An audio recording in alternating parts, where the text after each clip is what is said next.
Belakangan ini, polusi udara di Jakarta tengah jadi sorotan di segala penjuru Indonesia. Bagaimana tidak, menurut sebuah situs pengukur polusi udara, Jakarta sempat menempati posisi teratas sebagai kota paling berpolusi di dunia. Seiring dengan berkembangnya peradaban manusia, polusi udara yang dihasilkan pun semakin bertambah dan menimbulkan efek yang merugikan manusia, terutama masalah kesehatan. Kalau terus begini, bukan gak mungkin nantinya bumi kita rusak dan gak layak dihuni oleh manusia.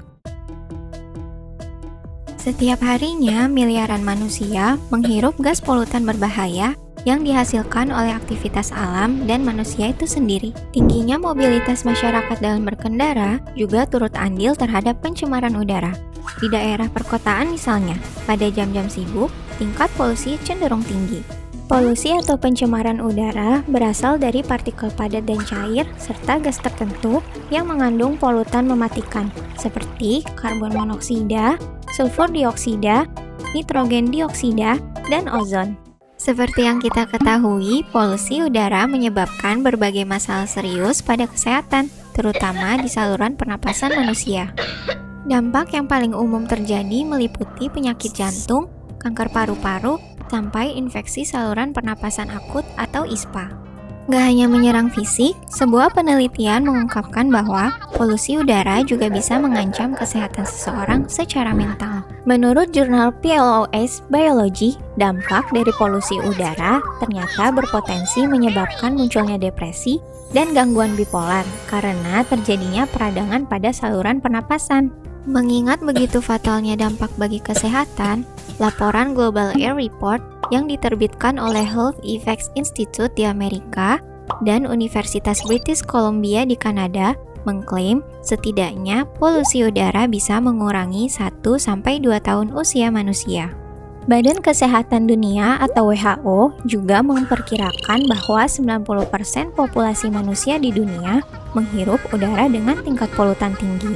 Polusi udara disinyalir jadi penyebab kematian sekitar 7 juta orang di seluruh dunia setiap tahunnya. Berdasarkan nilai Air Quality Index, kota Jakarta sempat menyentuh angka 246, di mana kualitas udara sudah dianggap sangat tidak sehat. Dalam perspektif Islam, perihal pencemaran lingkungan sebenarnya telah disebutkan dalam Al-Quran, tertulis di dalam surat Ar-Rum ayat 41.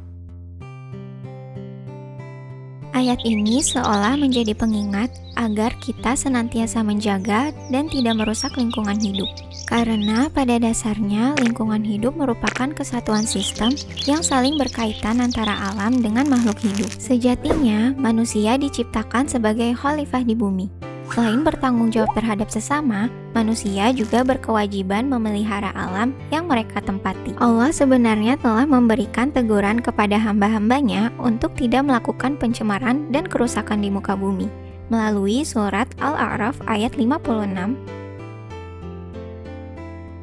Lewat firman-Nya tersebut, jadi bukti bahwa Islam sangat peduli dengan kelestarian alam. Ada banyak cara mudah untuk mengurangi polusi udara. Dengan mempraktikkan di lingkungan sekitar, kamu bisa berperan penting untuk alam sekitar. Contohnya, kita bisa beralih menggunakan transportasi umum, sepeda, atau sekedar berjalan kaki untuk meminimalisir asap kendaraan yang jadi sumber polusi.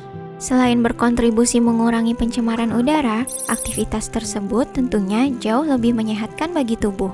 Menanam pohon juga jadi cara paling ampuh untuk melawan polusi udara.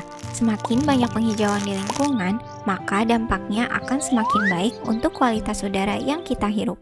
Terima kasih, tunggu video selanjutnya ya!